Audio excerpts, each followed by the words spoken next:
So I live here, in the Netherlands. A small country that lies on the west side of Europe. And we're one of those countries where it basically rains 9 out of 10 days. I hate rain. So we like to travel.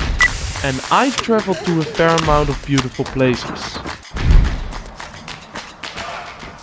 But there's always been one country that just grabbed my attention and increased my curiosity.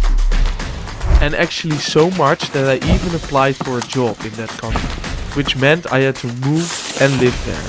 I still can't believe I actually did that. And quite coincidentally, in this country there's also one city that is considered one of the greatest cities in the world. And yeah, by now you probably guessed it. I'm talking about America, but specifically New York City. Buildings that reach the sky, fast pace and money.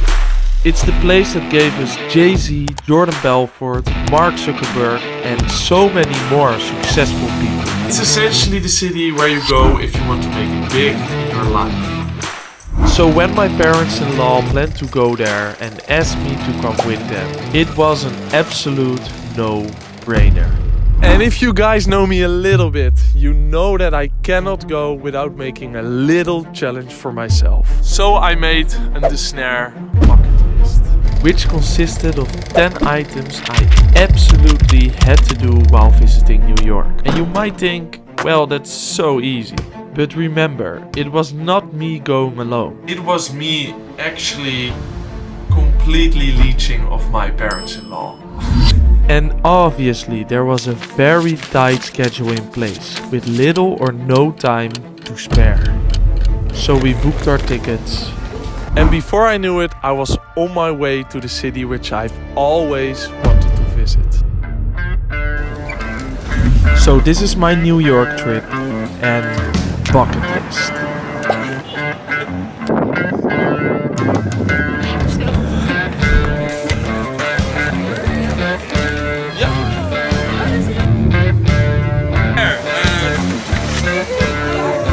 Made it!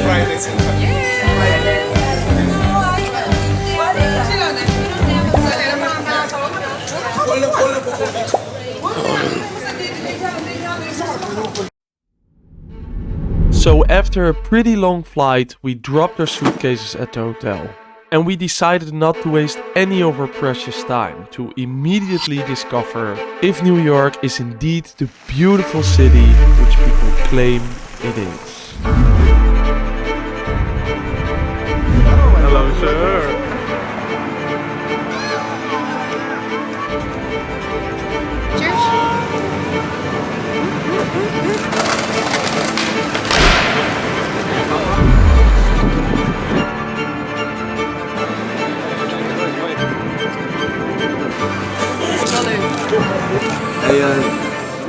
And while I was still getting used to the amounts of lights, people and basically chaos the first few days, I did not forget about my challenge. And while sightseeing is absolutely beautiful in this city, it was time for bucket list item number 1, which was visit a baseball match.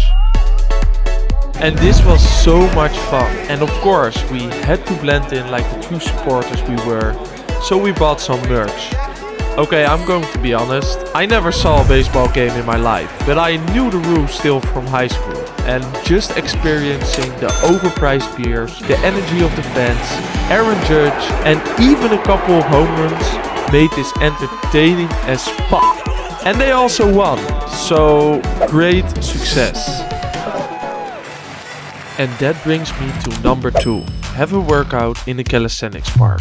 And this was needed because when you're in America, you have to try every fast food chain there is. Thank you. That's just an unspoken rule, I guess.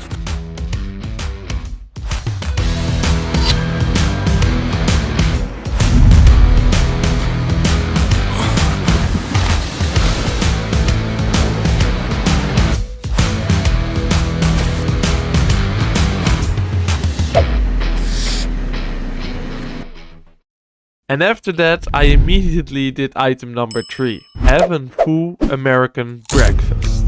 So for this item, I found a perfect restaurant with full American vibes all over it.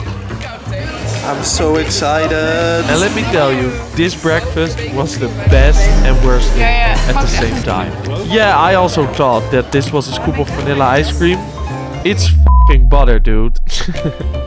But you people know me by now, so of course I absolutely destroyed the whole meal, including the butter, got diabetes and moved on to item number 4.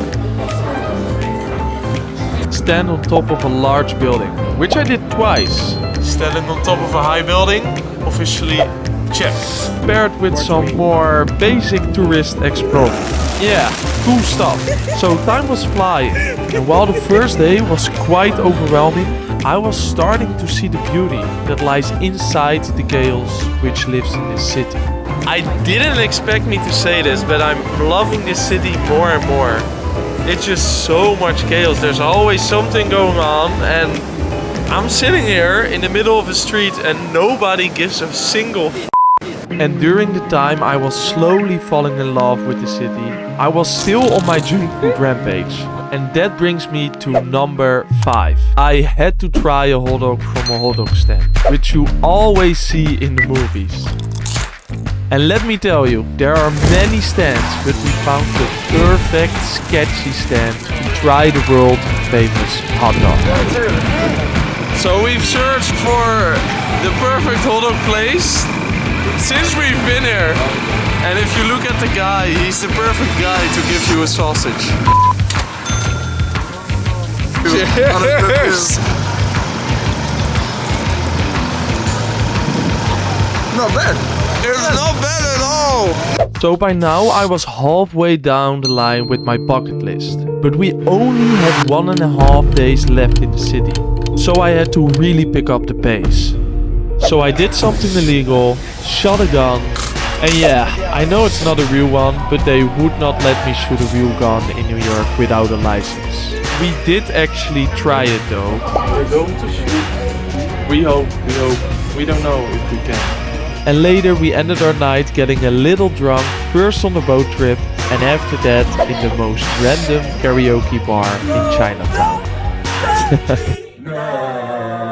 And number 9 actually has a little backstory behind it, which involves the YouTuber Mike Malek. And Mike is a dude mainly known from hanging around in Logan Paul's squad. But eventually he kind of branched out and made his own series called The Night Shift.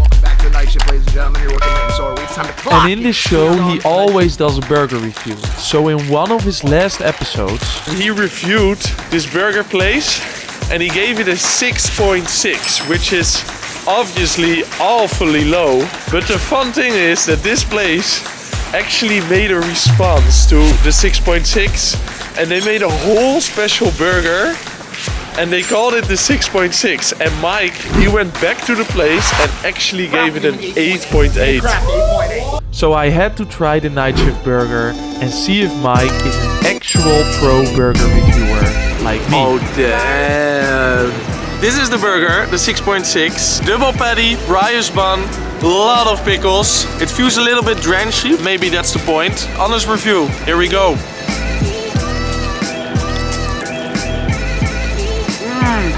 Oh man, wait, let me take another bite. The meat tastes good, it's seasoned well. I like the pickles, a lot of pickles. I'm also a big fan of pickles. I don't know if I can give this burger an 8.8 though.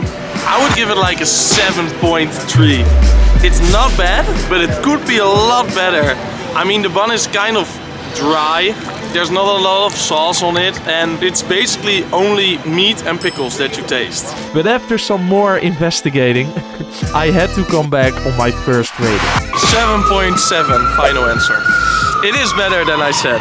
And that only leaves one item, which was to talk to someone who works on Wall Street. So the day we went home, I got out of bed very early and went to the financial district. I'm tired as f***, to be honest. The only problem was that it was Sunday, so no one was actually working, which made it so much harder. Still not found Jordan Belfort. Still looking. We're keeping the hopes high. And after walking around for 30 minutes without finding anyone in a cool suit, it was time to improvise. We're walking on Wall Street and someone is working here.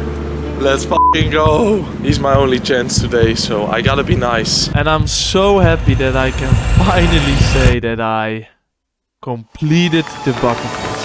And the guy was actually super nice. So I had a pretty cool conversation and finally finished my bucket list. And while the journey and bucket list came to an end, I was still figuring out if New York was indeed this great city that truly lives up to all the expectations and hype that is built around it. And while some people would say it isn't. What do you like most about New York City? Nothing. Others actually do. New York's great. There's so much going on. There's so much to do. And I love it here. I've lived here 20 years. And if I speak for myself, I think that if you look past the sirens, junk food and chaos, there is this beautiful, fast-paced and diverse city that enables anyone to truly be themselves, meet some awesome people, and chase their wildest dreams.